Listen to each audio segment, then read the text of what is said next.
On my left, a man who first became fascinated in the wonders of the universe when he was only 38 years old and offered some money by the BBC to do a series with that name. Though there was a clever backstory about the fact that he used to work at CERN, might have been a keyboard player for a chart band. All of that is false. There is a possibility, in fact, he may only be 6 years old and a clone, hence the curious smooth skin. It is Professor Brian Cox.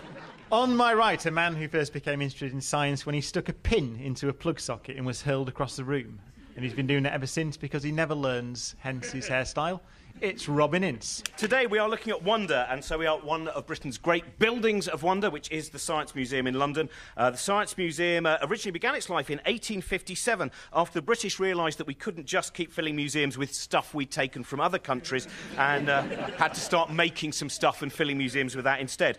The three museums of Exhibition Road, which are the V&A, the Natural History Museum and the Science Museum, are a tribute to Victorian ambition. The corridors, as I'm sure you know already, vibrate with the excitement of ideas and artefacts. And, of course, in our own lifetime, we had the Millennium Dome built, which now vibrates with the wails and thundering tears of disappointed Justin Bieber fans.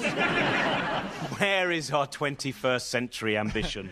As usual, we have four great minds to help us discuss scientific wonder. Our first guest started his career at the Bank of England, but left long enough ago that we can't really blame him for anything that's happened of late. He is the director of the Science Museum, so when he's not poring over balance sheets, once you've all gone home, you'll find him running around the corridors, climbing up and down rockets and going, "Whee! It's mine! It's all mine!" He is Ian Blatchford.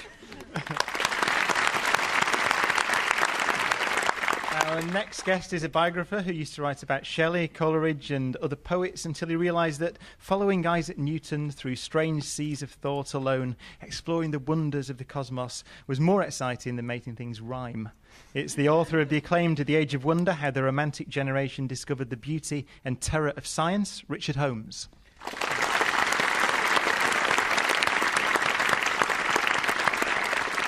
Our next guest has been described as an experimental comedian, not merely because she creates wonderful and award-winning shows, but because in the act of doing those shows she frequently burns her eyebrows off and leaves a smell of burnt sulphur on the stage. She also insists on a control comedian to ensure that the results are repeatable. It is Josie Long.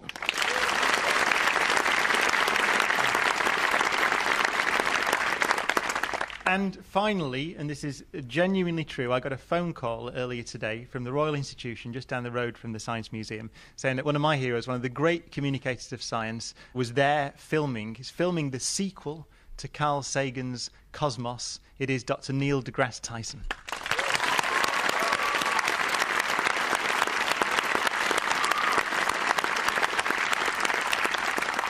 Ian, we start with you as the director of the Science Museum, and at a time when I know that you're often having to fight to say science museums and indeed museums as a whole are very important. What is it that museums provide for children, adults? What is it? How is it that they engender the sense of wonder?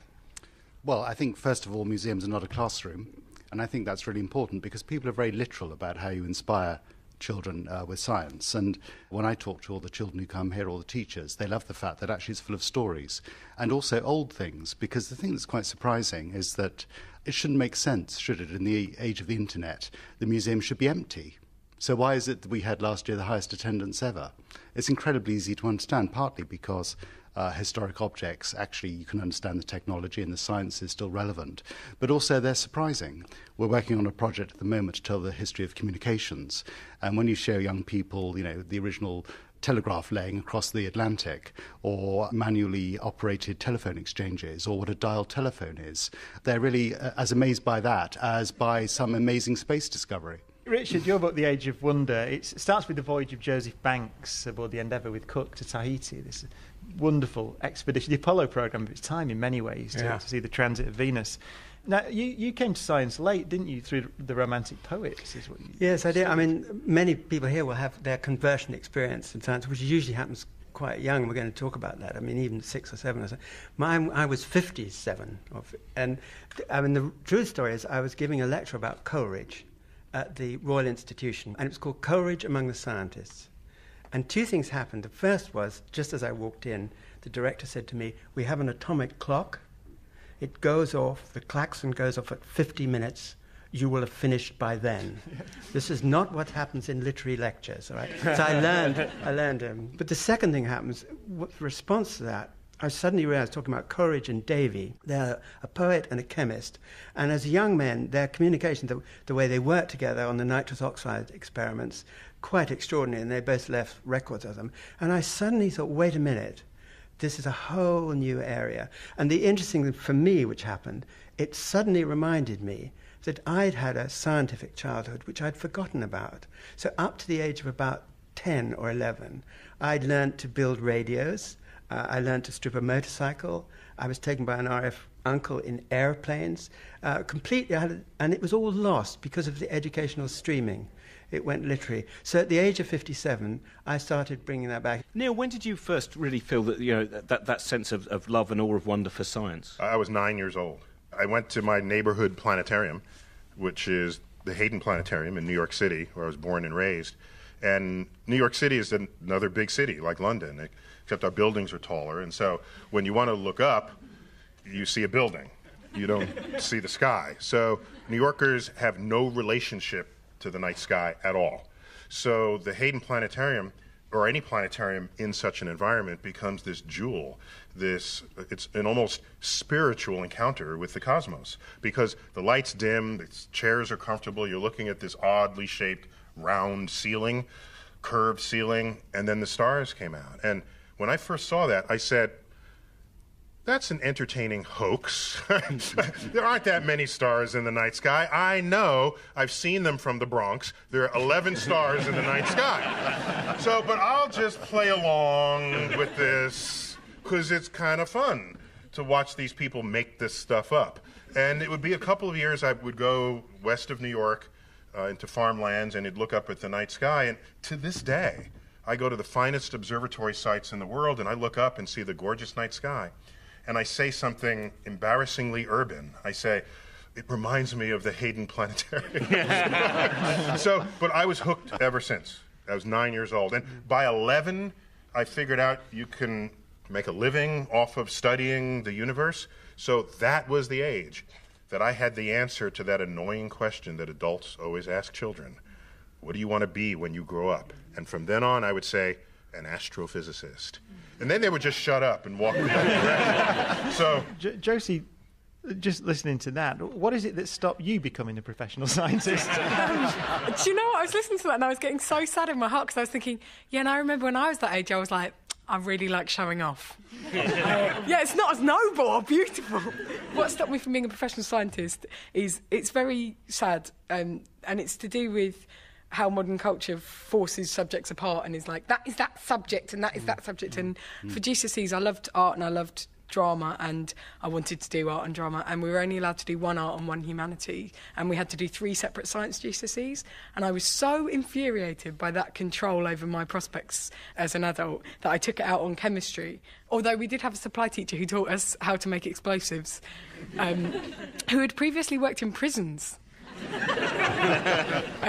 But I was so angry at chemistry that the day after my chemistry GCSE, I took all of my chemistry notes and ripped each individual page, scrunched each one up hard into a ball, built a pyramid and set it alight. But I measured how quickly it burnt, so it still counts. I was going to say I did that as well, but it didn't stop me becoming a physicist. I should say, by the way, during all of the things Josie was saying, Neil's face was going through many different gesticulations of confusion and fury. It was the first time I ever heard of the sentence, I took it out on chemistry. Right? That's an extraordinary sentence. Richard, Josie sort of echoed what you said, I think, which is this separation. And what strikes me about it, if you go back to at the time you wrote about the 1760s, 1800, it seemed to me, anyway, that separation was not really there. You had the Romantic poets in particular mixing with these scientists, Davy and Banks. That's true. And that was, I have to instantly finish the story of the chemistry master, right? Because I, too, I collected magnesium for the rest of the class, and I built a magnesium bomb, and I blew it up, and I can see it today. It went right over the ceiling. It's true. It's absolutely true. Behind every arty person, there lies some story like this, and a violence in their souls because they were prevented from being scientists at a young age. They're dangerous, these arts people. This is how the villains to superheroes get made, you know? Let's go safely back to the 18th century. It's true. It is true that in the Romantic period, where you've got the literary Romantic Revolution, which is always taught completely separately from what's going on at Herschel's astronomy, Davy's chemistry, and then Faraday and so on, and Banks going out, that first great, the global circumnavigation, bring back 50,000 botanical specimens and so on. And all these people knew each other. I said that Davy and Coleridge were great friends, and Banks produced, in fact, he produced some of the opium that Coleridge smoked, very interesting. Byron was a member of the Royal Society at that time and delivered a wonderful letter against vivisection. He'd heard a paper on vivisection at the Royal Society. Amazing letter against that. So these exchanges, Shelley was reading Herschel's papers about astronomy. He wrote a letter which would have delighted Richard Dawkins, which was that Herschel's demonstrating that the galaxies existed outside the Milky Way, separate galaxies, all right? And the kind of distance that this implied meant, to Shelley's wonderful logic, that Christianity, therefore, would have to produce a savior for every single intelligent civilization out there. And as Shelley put it, his works have borne witness against him. And we're still arguing about that, I think, right now. Okay. So those kind of exchanges were going on all the time. So it's a wonderful period. And I feel now, maybe with any luck, we're moving into a similar period now. Ian, talking there where we're talking about art and science, Natalie Angier, in her book The Canon, about an reintroduction to the sciences, she said that she found it interesting that people would often say, you take your children to the Science Museum, and then when they get to a certain age, they don't have to go to the Science Museum, they take them to the art museums instead, because they've grown up, and they're going to look at paintings. And I wondered, how do you feel when you wander around the science? Is there still that clash? Is there still that idea that science is the fun thing for kids, and then once you're grown up, you look at the existential angst of some 19th century painter? Well, I think there is a bit of that still. Even within the science world, it gets irritating. I mean, people say that they take their very young children to look at butterflies at the Natural History Museum, and then they move on to Watt and steam engines.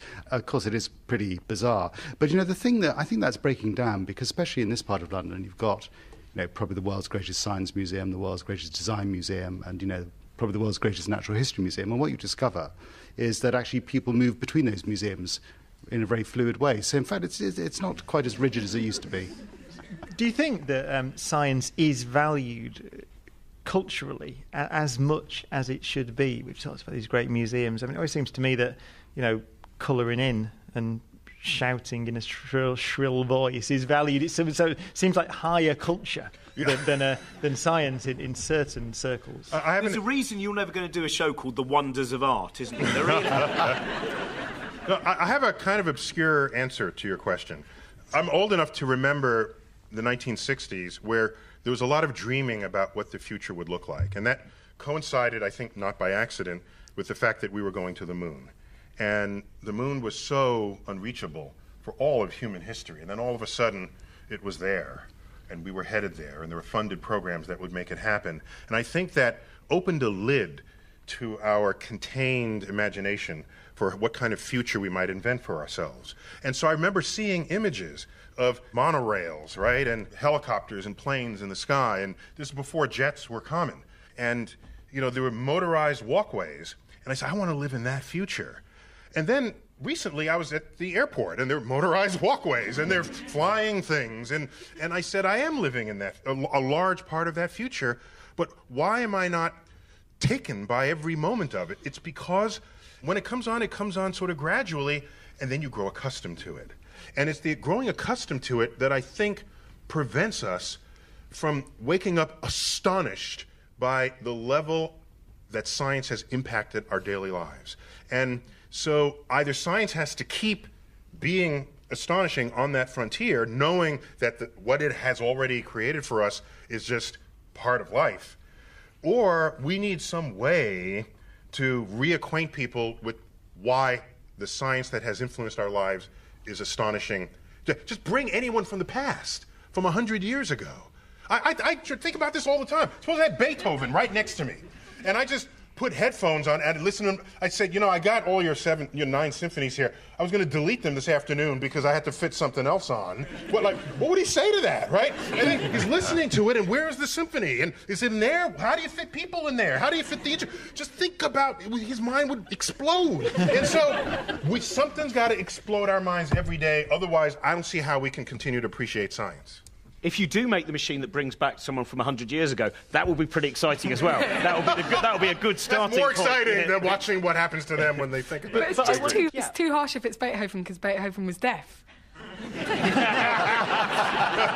Early Beethoven, right? So he'd just be like, really? Yeah, sorry. Yeah. Early Beethoven, right. But you know, I don't agree with this view that there's a unique problem now with the pace of change, because, you know, if you went, to London in 1860 or 1870, for people living then, they were experiencing incredible change.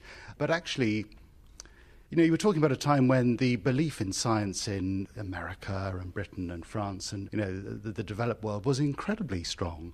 So I think it's really quite anachronistic to think that we uniquely live in an age of great change, that so many centuries have experienced that. No, we live in a unique age of blasé. Yeah, but I think what we have lost is that a sense that... which maybe Brian is getting at, that there was a time when there was equal respect for art and science, and I do think that's true. I mean, the example I always give is that if you go into the garden of the Victoria and Albert Museum, there's a wonderful set of doors you have to go through to get into the cafe, and they were built in the 1860s. And what's very interesting, on one side, you've got Titian, Bramante, and Michelangelo, wonderful statues of them. But on the other side, you've got Newton, Davy, and Watt. And my point is that we're so used to that old cliche about two cultures, we've forgotten it's unbelievably recent. That in fact for the whole of the 19th century, in fact right up to the First World War, the belief, the boundless optimism about science was shared really at all levels in society. And the wonder, Neil, you said that we're perhaps becoming blasé about the achievements of science and engineering, the aeroplanes, etc. Or did you think that, therefore, we're losing that childish word in a way, or childlike word, wonder? Yeah, I think you put two words very important there together, wonder and childhood. I think a scientist is a child who simply never grew up. So something happens between childhood and adulthood. When you don't become a scientist, your curiosity is not rewarded anymore. Your boundless energy for climbing trees and jumping into puddles and doing things that could be destructive to your environment are not valued. In fact, they're suppressed because you're a misbehaving child at that point. If you survive that, I think these are the people who become the scientists, because they still wonder about everything that you encounter. And so I think it's there innately within us. And it's not a matter of fostering it where it never was. It's a matter of preventing it from being wiped out from those who don't know any different or any better. That's another interesting thing, though, which is sometimes I wonder, Josie, as someone you're not a scientist, but I do know that you like jumping in puddles and climbing trees. We've worked together a long time. And igniting paper. Yeah. This is what I was thinking about when I heard you talking about what makes people into scientists. I was thinking, but that's how I feel about art too. That's how I feel about being an artist. Like, being creative is about being playful, and creative thought and critical thought are so similar in terms of examining things, asking questions about things, trying to push things out in different ways. Like, it's just about the medium and about how rigorous you are. Why then? I'm going to make notes. Testing your ideas against reality. Rehearse or whatever. Now, Ian, we've got some of the great artefacts from your museum here in front of us. Would you like to, any of your favourites here, would you like to single out a couple that you'd like? How does it work on the radio? Well, we're going to describe them. Okay. But through the medium. We're going to pick each other one up. Ian said we can just shake them near the microphone, and then the audience are going to guess at home. What have we just broken now? This is going to be like snooker in black and white TV, isn't it? It is. Yeah. Well, I mean, first of all, remember we've got 7.3 million things. So you're very honoured to see this selection, which I think is just fun, really. Can I just ask, actually, when you said that, Ian, I mean, what percentage of the science view is generally unseen? You know, but most of the time when people come and see, how much of it is in the storerooms? Yeah. Well, the overwhelming majority is never seen, of course. You can, book research visits, but that's a bit of a meaningless answer, really. There are things that I can tell you, Robin, you will never see, like the controlled drugs collection that I have the key to, because I don't think that would be... and every year we get an inspection from the Home Office to make sure we haven't been having wild parties. Can I just ask, are you ever really tempted just to get all of that and then get in the space pod? Hey! What I find, I mean, I like this grey box here, going back to what Neil was talking about the going to the moon, about the space exploration. So this is a computer from the Mir space station, one of the Russian space stations, which I think was around in the 1970s, wasn't it? That's right. And it's a. Is that it? Is that your answer? All right. Well, also correct. More interesting than that. Well, there's also an artifact here, wonderful Faraday, one of Faraday's original pieces of experimental apparatus. Could you talk us through that? Of course not, because I'm the director. I couldn't possibly have any idea. Oh, I see. That's why you didn't. That's why you said yes. No, this is the point where I confess the terrible thing that you know secretly, which is, in fact, I'm an art historian, not a scientist. I know. That's right. I'll describe this. The mention of Faraday there. Yeah, I think there's a man at the end there who knows. You've just been filming. Faraday is one of the heroes that we are profiling in the upcoming Cosmos. He taught us how to tame electrons. These are things that would come as a bolt of lightning out of the sky, shocking people, not revealing the fact that if you tame them, you can create an entire new culture and civilization for having done so. And what it looks like you have there on display are coils of wire, a magnet, and the relationship between a wire and a magnet moving relative to one another is how we today generate electricity. And so, in fact, can we? Can we just move it over so that Neil can see it, and then? Well, Brian is right there. He's a physicist. He can tell you. I don't no, need me to tell I don't. You that. He talks all the time. Josie, if you can use your art experience to just express what you see, and then Neil can actually explain what it is, and then if the audience at home would like to sketch it, and then you'll see if it will. I'd like to say that as a coil, it has very beautiful lines and good shape. Colour to it. There was a day when we knew about magnetism and we knew about electricity, didn't know that they were in fact different sides of the very same coin, which led to the invention of the word electromagnetism. They became one word. And when you start moving magnets in and around wires generating current, you get the direct understanding of how this is not only something interesting to tinker with on a tabletop, but in the hands of clever engineers and creative people, you create the very foundation of the electrification of culture and our society. And so what we have here are wires wrapped around coils, and the more wires you wrap around, the more you can generate current by moving a magnet through the opening of that hole. And it's fascinating that we still make electricity to this day by this method. And you can ask, you like to ask the question, what would the world be like if nothing today existed that was traceable to Faraday, and we'd still, it'd still be horse and buggy and string phones, to communicate with people. It's an interesting story because Faraday, he was working in the Royal Institution just down the road from where we are now, and in fact, Richard, that was an institution that was set up with banks. Yeah, that's right. He was one of the first trustees. And the idea was, it was partly a communication idea, which in 1799 was radical, wasn't it? So it had research, and the research gave us the modern world in a sense. That's absolutely right. 1799 was when it started out by Banks and Thompson and various people. And Davy was one of the very young lecturers invited there. And the thing to add to this, which is as well, Faraday as well, is that they started this great tradition of public lectures. And indeed, the theatre, which the lecture theatre, is exactly the same as it was now. The heating is slightly improved, but that's all. And the upholstery is purple. Yes, that's right. Yeah. And they had mixed audiences there, women as well as men, which did not happen in the Royal Society. And that tradition, they were so well attended, the Albemarle Streets, at the end of Albemarle Street, it became the first one-way street in London because the traffic was so heavy. And Faraday, this continues to this day because the Christmas lectures, which are now televised, are a direct tradition of that, explanations and so on. And the thing that I always love about Faraday is that he then also began lecturing to young people. And he gave this series which was called The Chemical History of a candle. Just that, a candle. And from a burning candle, he unpacked the whole idea of combustion and the chemistry. And that lecture still reads very well. And talking about arts and sciences, that the text of that lecture was then published by Charles Dickens in his magazine called The Household Words. So that was first edition of that, 1849, I guess. But that tradition of popularising science, which continues, you now do it, and you use different instruments, television and so on.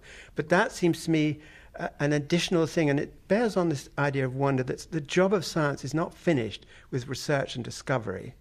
It also has to be explained and put out. It's an educational tool. It's a tool of enlightenment. And that seems to me the third impulse that must drive science. And it began there at the Royal Institution, I think. And just to clarify a point you made, the Christmas lectures, which have been going on continuously since 1825 and continue to this day, they are specifically tailored for children. Yes, that's right. So it's not just the lecture to the adults of the evening, after you have a drink. They understood explicitly that this science is for everyone, not only with women, but with children as well. Lucy, when you were young, I mean, was there anyone who inspired you before you kind of went off science for a little bit? Were there any teachers or any things that you saw on television, any science communication that did excite you? Do you know, I was going to ask, how long have you been the director of the Science Museum? Because I was thinking about Launchpad, which is in the Science Museum, which is the bit where you're allowed to hit things and jump on things and play set things on fire. Yeah, set things on fire. Well, it turns out you're not allowed to do that, but it didn't stop her. I had a great time, and it was free, so they lost. But it was absolutely a fantastic thing because it was so exciting and so hands-on, and I really liked puzzles and that sort of problem-solving, things like that, tests. So anything that was practical applications of science I thought were really fantastic. So I have a really, really great memory. And also what we did when we went on a day trip to the Science Museum was we were taken to a gallery and there was an actor dressed as someone like Florence Nightingale. And they were there to answer questions. But I get letters from the public saying, we came to the Science Museum and you gave my child the impression that these great figures are still alive. and honestly, I mean, also there was a wonderful occasion when we had celebrating 50 years of Yuri Gagarin's space mission, and the actor did such a convincing Russian accent that all the school groups that I was sitting with had no idea what he was saying at all. And it was really a complete disaster. But he's probably now going to phone up tomorrow and say, I'll see you in court. But I find this conversation fascinating because I'm a real late convert, because I really hated science as a kid. And now I feel, I'm at the stage in life where I should be buying a sports car and having the male menopause. And I'm really starting all over again because I've discovered, with both joy and bitterness, what I've missed out on for years. And there's a particular object on that table there, which we might talk about in a minute, because the thing that I find, with hindsight, was the big turn-off for me, is that my science education was typical of a lot of schools, which is that science is taught as if it's a car owner's manual. And the reason I say that with feeling is, that thing when you buy a car and you're driving away feeling very smug and suddenly it starts raining and you cannot find the windscreen wiper control. And the problem is that you have the sense that actually science is incredibly neat, and particularly it's on my mind because when you think of an amazing period in the past 2 years with particle physics and what's been happening in CERN, if someone told you that in fact the journey to discovering what atoms are has been one of the greatest journeys of human intellectual discovery, and actually show you what we have here, which is some of the early work of John Dalton, then you realise that scientists have actually struggled enormously to understand the universe. So if you're struggling with your exam homework, maybe actually that's just fine. And I wonder if we can look at these objects here. Josie, yes. if we can take them to Josie and she'll describe them using her arts thing. So Josie, you're not allowed to touch them, but what do you see there? And then Ian's going to explain actually what they are. Okay, these are 3 small, I think they're wooden, spheres that have little, they look like gooseberries, wooden gooseberries, and they've got holes. Oh no, one has holes in it, one doesn't. One looks like a tiny miniature bowling ball. And they're made of wood, and I'm available to do this service for anyone. So, Ian, there we go. The miniature, possibly wooden gooseberries are John Dalton's atomic balls. That was Did the I really longest just build-up say to a that? sexual Did I pun for a really while. just say that? So use them to demonstrate atomic structure, ideas about atomic structure. But actually, a long time before we knew anything about, well, very much about atomic structure, actually. I mean, he used them in Manchester, but actually the nucleus, the structure of the atom, was discovered in Manchester, but it's a 20th century discovery.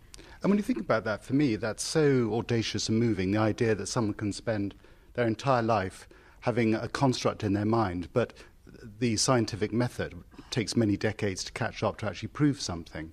And that is pretty spellbinding and astonishing. Yeah, yeah. There are also on the table another. Everyone's kind of mentioned at some point as well the importance of the space race. And But what are his balls made of? Just Atoms. always comes down to physics, doesn't it? I just thought we'd have a little more detail than just his balls. I just thought maybe. The rest of him is in the We're in DNA. England. We're in England now, and there are limits to... There's limits. Yes.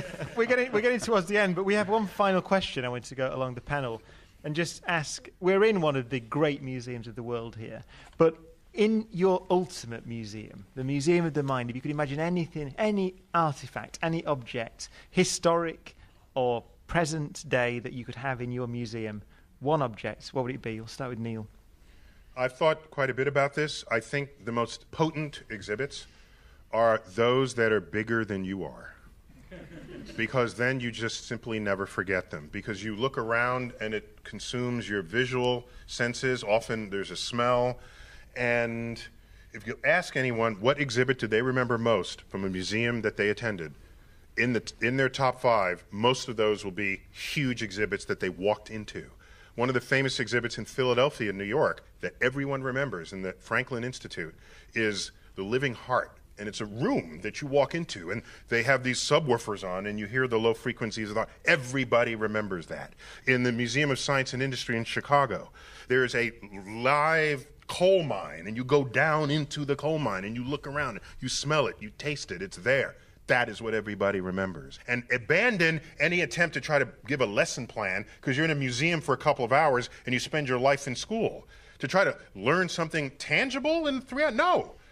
To use those 3 hours to light flames inside the soul of curiosity of us all. Josie, what would you like to see in that museum? Well, I would like to see something natural and huge. Like, I was thinking about the fact that in Vancouver Airport there is a waterfall, and it's the most brilliant thing in the world because you come off the plane and then you're like, waterfalls exist. This is amazing. Like, that's what I would want, is something that was so powerfully... But then you don't need to go in a museum for that. You could just go to a waterfall. But then I was thinking about this. The problem is, whatever I pick is not what people are going to focus on. People are going to look for what looks rude... and they're going to go at that. So even if I'm like, well, you know... I think any work of art that really makes the soul swell is the most beautiful thing. People are going to be like, over there is a statue with really big boobs. Let me get this right. So Neil said something that ignites the fires of curiosity in the soul. That's what I and want, you said yeah. a statue with boobs. No, he didn't. That's not what I want. I was making She concessions. wants the giant heart, the incredible model of the human brain. What she's worried about is that the human beings go, it's all very well seeing this enormous model of the human brain, there's a statue with big boobs. I was making So concessions it's a fear of humanity. for human frailty. Richard, what would you have in the, if you could take any artifact from the universe? Well, I would think it'd be something biographical, but not what you think, because I think biography is one of the great ways of finding out about science. And somebody said it was as if the great figures of science were still alive. Well, to my way of thinking, they are. So my object in that museum would be a way of approaching this, and it would bring together literature and science in this way. What it would be, wait for it, H.G. Wells's Time Machine, but it would work. That would be my object. Ian, now you've got to up from a time machine, the statue with the boobs, and the big heart. I'm going to win this competition because, first of all, how do you know that I don't have the key to the store in which H.G. Wells's machine actually sits? But actually, I want to choose something really quite provocative. And you did say I could choose something that's been lost or may never existed. I would choose the Holy Grail. And the reason I would choose that is because, we're talking about trying to get people The Higgs boson, the Holy Grail?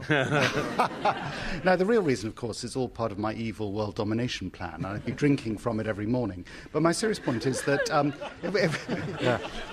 there are some of my colleagues here, they know that is so true. That really is what I would do. But my serious point is that if we're talking about art and science having common territory, the thing that I love about the idea of the Holy Grail is that just having experimental results doesn't mean that people accept a new technology. It's so much about belief and, to use a word we heard earlier, stories and also personalities. So it would be a wonderful, provocative reminder that evidence is wonderful, it's the foundation of science, but it's not enough if you really want to change society. You really also have to have trust as well and a whole series of other values. Well, we have a special guest tonight, and someone who we're at least three of us on this panel are enormous fans of, is, of course, Carl Sagan, who had a tremendous way of making ideas and generally being interested very, very infectious. And perhaps sometimes we've lacked ways of celebrating these people, but I'm very glad to say that we have tonight a songwriter, comedian and rapper who's going to talk about one of those great science communicators, someone who was an icon in his childhood. Please welcome to the stage Doc Brown.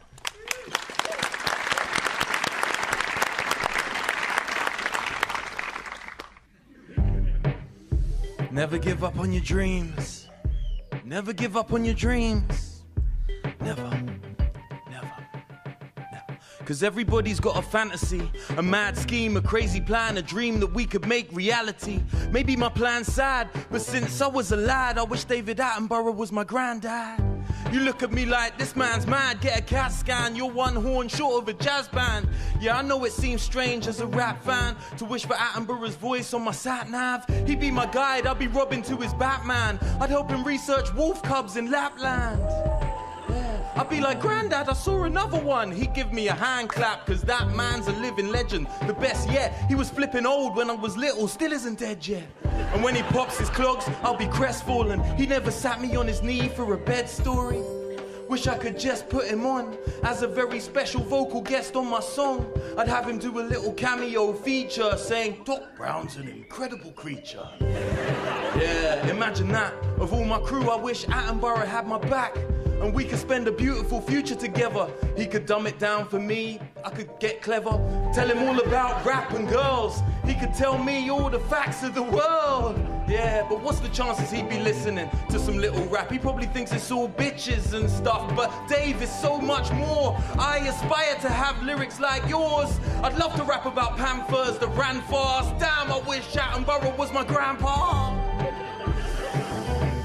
Yeah, I wish Attenborough was my grandpa. Man, I wish Attenborough was my grandpa. Never give up on your dreams. Never give up on your dreams. Never, never, never, never. Thank you very much.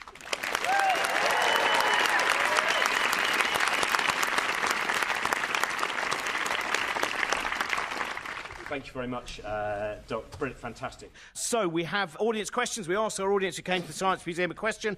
This week we asked them, what question of your childhood remains unanswered? And these are the answers we got. So why does the law of conservation of energy seem not to apply to 6-year-olds? That's from James. This Veronica said, are we nearly there yet? Is it true that time travel is only possible forward and not backwards? Yes. Well, it's not You've been completely wondering that true. for many years. We need exotic structure of the space-time continuum, and then you can actually have a space-time path that puts you into your own past. I don't believe that. Well, I mean, it requires stable wormholes. And all Yeah, sorts. yeah. We So need you make them stable. We just don't know how to do it yet. Just because we don't know how to do it doesn't mean you can't. But it's an interesting... Some alien didn't figure it out. It's an interesting debate, actually, isn't it? Because I know a lot of scientists, I think Stephen Hawking has said this, that he thinks some kind of chronology protection principle will be at the heart of a quantum theory of gravity. Because it's no way to build a universe, I suppose, is it, to be able to go back and, prevent your grandparents from meeting, for example. Yeah, it's a universe we don't know anything about yet. Yeah. That's why I like your natural pessimism with the optimism there of America. We just haven't worked out how to make the wormhole stable yet. Right. Come on. There's top people working on the stable wormhole, right? This is America, Jack, where we come from. I'm telling you, you're going to waste a lot of money working on the stable wormhole in my view. Really do. We're good at that. I want to offer this question to the panel. Richard, we'll start with you. Richard, what remains unanswered for you? What would you like to see an answer for? Yeah. I need to add that you've forgotten in this time machine discussion H.G. Wells, which is your solution to that particular problem. There was a pretend. Yeah. It was just a fictional story. Well, fictional story, that's an interesting concept, actually. I think that's my question. What is a fictional story? Answer that, please, in terms of science. Okay. And by the way, we've got 6 months off air, so do write in. I've got the answer. It's stable wormholes. Ian, what would you? What is the question that remains unanswered for you that you hope you see answered? Well, the question that's haunted me for years is, did the crew of Space 1999 ever get home? I'm beginning to worry that this show has never before created such a chasm between arts and science. We've now reborn the two cultures again. I remember my question. If I... Wait, can I do mine first because it won't be as good?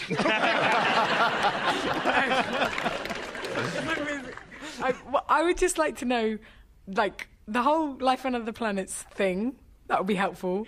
Life after death, that one. And just all of the supernatural... Obviously, they're all nonsense, but, like, could some of those please happen? Life on other planets. Not the first two. Those aren't life. Those aren't just anything to do with, like, I don't want you thinking that I'm like, oh, yeah, ghosts are real, psychics are good. I don't mean that. There can't be life after death by definition, though. Oh, yeah, no, I know. What I meant by that was... The strawberry, what happens when you die? I'd like to know what happens when you die. I would also like to have direct contact with creatures from other planets, as long as it's in a positive way, not in a being lasered to death way. And I would also like it if some stupid psychic phenomena could also be true. I appreciate those aren't questions, they're more requests. And so, Neil? No, I had these sort of terrifying thoughts that our measure of our own intelligence is insufficient to actually deduce what's going on in the universe. And that we presume that we just have to work a little harder, have some smart people get born, and you sort of ascend our way to a deep understanding of how the universe works. But, can a chimp do trigonometry? Well, no, I don't think. And so why should we believe that we, who are just 1% different in DNA, somehow have magical powers to figure out what is necessary to truly understand our place in the universe? So I lay awake at night, not being able to sleep, worried that humans as a species are too stupid to understand our actual plight. I thought you were going to finish that with, can chimps do trigonometry? bothers me. And we can't talk to chimps, and they're that close to us genetically, yet we somehow presume that we can find intelligent aliens and have a conversation with them? And we have no DNA in common, and somehow our intelligence is the measure of the intelligence elsewhere? I think there are intelligent species out there that don't have to be that much different from us, where their simplest conversation would be inconceivable to us. What does a chimp do? It can do finger painting and stack boxes and reach a banana, and we roll them forward as being smart. So get another species as different from us as we are from chimps. What would we look like to them?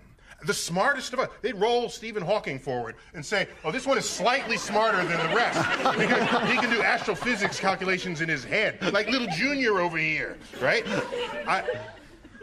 So maybe we are a zoo for more intelligent species than we. The good news is, because of commercial radio and television and sending those signals across the universe, no one wants to visit us anyway. They have no sign of intelligent life on Earth. We really put them off. That is the end of the show. That is the end of the series. We're back in November. But now, finally, let us thank all our guests who've been Josie Long, Ian Blatchford, Neil deGrasse Tyson and Richard Holmes. See you in November.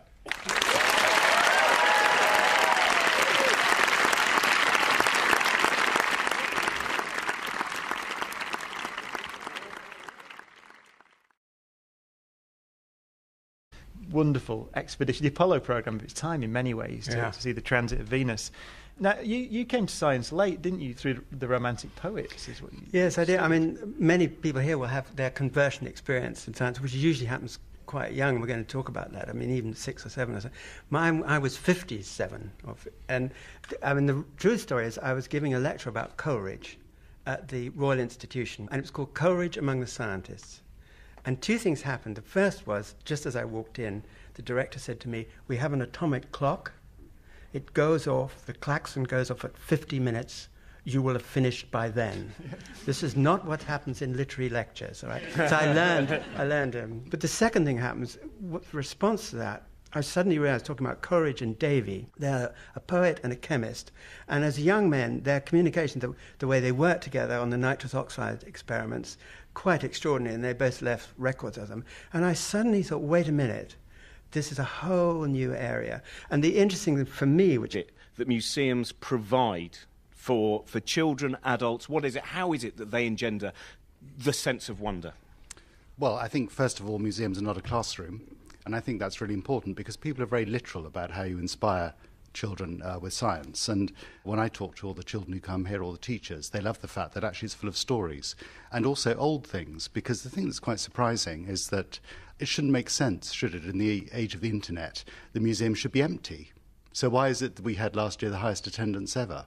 It's incredibly easy to understand, partly because historic objects, actually you can understand the technology and the science is still relevant, but also they're surprising. We're working on a project at the moment to tell the history of communications, and when you show young people, you know, the original telegraph laying across the Atlantic, or manually operated telephone exchanges, or what a dial telephone is, they're really as amazed by that as by some amazing space discovery. Richard, your book, The Age of Wonder, it starts with the voyage of Joseph Banks aboard the Endeavour with Cook to Tahiti.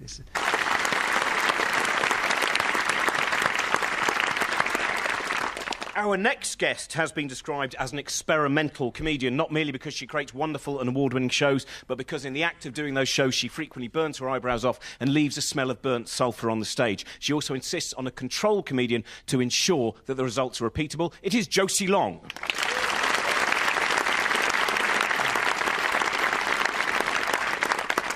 And finally, and this is genuinely true, I got a phone call earlier today from the Royal Institution just down the road from the Science Museum saying that one of my heroes, one of the great communicators of science, was there filming. He's filming the sequel to Carl Sagan's Cosmos. It is Dr. Neil deGrasse Tyson.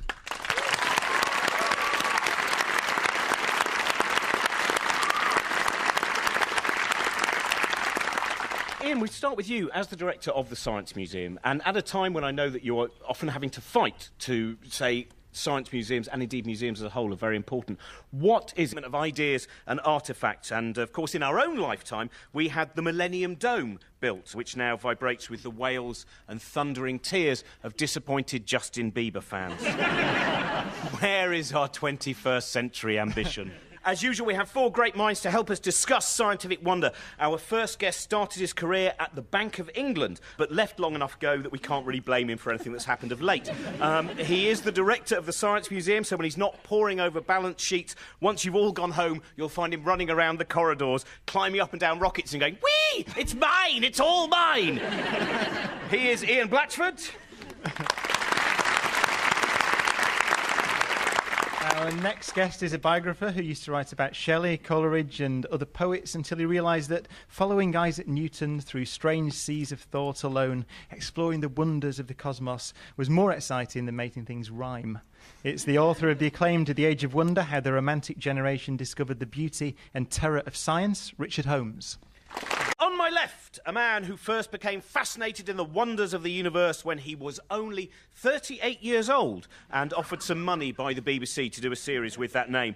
Though there was a clever backstory about the fact that he used to work at CERN, might have been a keyboard player for a chart band. All of that is false. There is a possibility, in fact, he may only be 6 years old and a clone, hence the curious smooth skin. It is Professor Brian Cox.